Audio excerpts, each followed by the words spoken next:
to ShowMeTheCurry.com. I'm Hetal. I'm Anuja. And today we're making Gulab Jamun. Now this is an all-time favorite Indian dessert and it wins every time, hands down.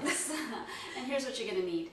Half cup powdered milk, 2 tablespoons all-purpose flour, 2 tablespoons yogurt, 1 tablespoon clarified butter or ghee, 1 teaspoon baking soda, 2 cups water, 2 cups sugar, couple of drops of rose essence, half teaspoon powdered cardamom, few strands of saffron, optional.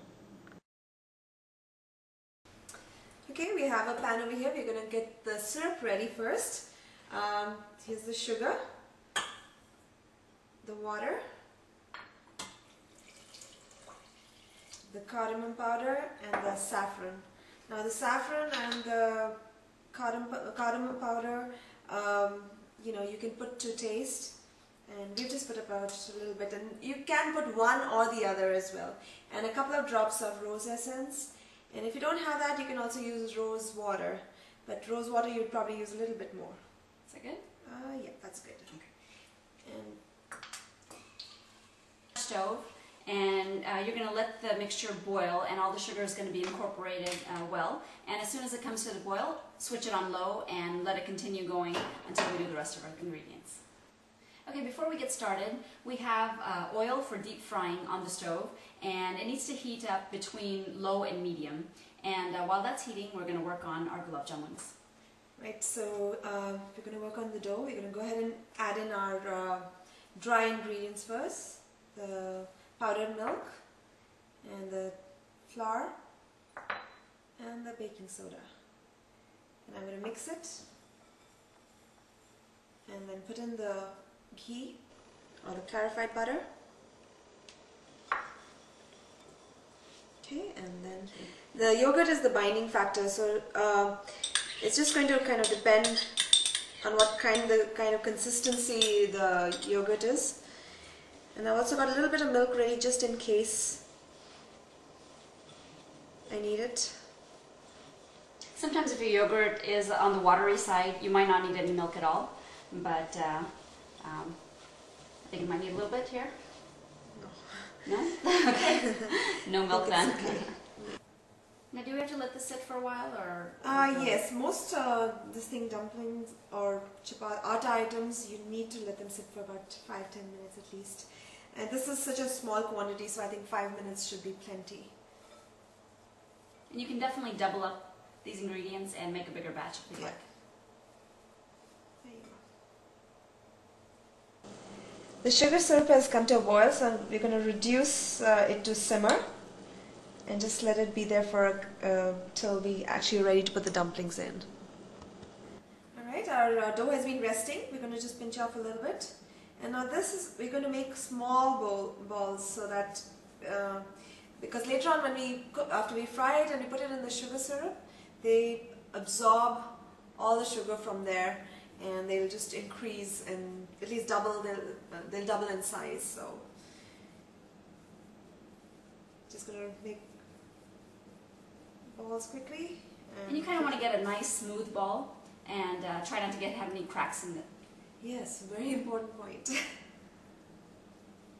So let me help you. And it also helps if you, from your leftover clarified butter or ghee, just put a little bit in your palms of your hand, and that way the milk dough doesn't like stick to your hand.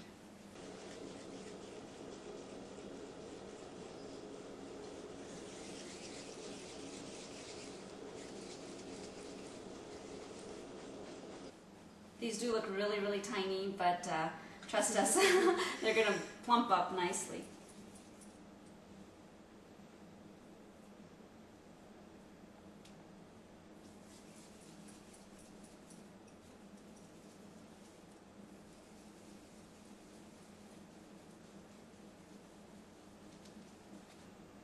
Alright, we have just now finished rolling all our Gulab Jamuns, so we're going to fry them next. And the oil is perfect temperature, and it's the key to making good Gulab Jamuns. It cannot be on high, otherwise the Gulab Jamun will get cooked from the outside and it'll be raw inside. You don't want that. So it has to be on like low You have to have the patience and let it cook all the way through. Right. So let's go ahead and put them in. And please be careful while frying. And it needs to sit down at the bottom of the pan for a couple of minutes before it rises. That's the right way. I'm gonna put it here so it doesn't splash oil on me.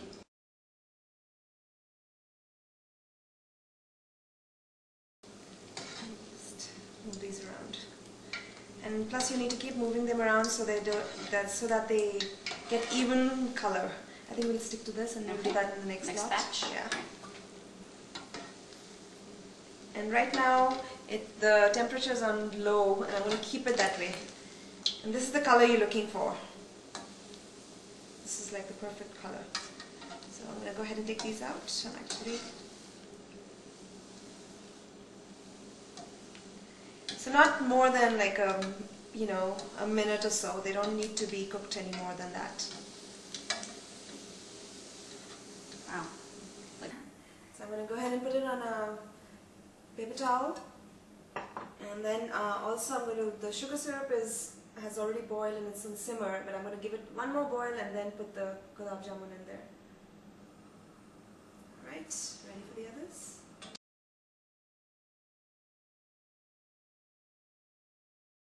And this has made about 15 Gulab Jamuns, but like I said, you can easily double up the recipe and make a bigger batch. Yeah, also depends on what size exactly the Gulab Jamun. And if you like really sweet stuff, and we have used 1 cup of sugar for 1 cup of water. If you like things sweeter, you can always add more or less according to taste. Because the sweet part of the Gulab Jamun is in the syrup. Right. There's no sugar in the balls, dumpling. actually, Yes. You know what this reminds me of? No. Every wedding in India has Gulab Jamun, and the most surprising and beautiful combination, ice cream. The hot Gulab Jamun and the cold ice cream. Awesome. There you go. Okay. Let's turn that off. And that's boiling, so we're going to go ahead and put that in. The sugar syrup has again come to a boil, and we've just put it on simmer, and we're going to go ahead and drop in the Gulab Jamuns.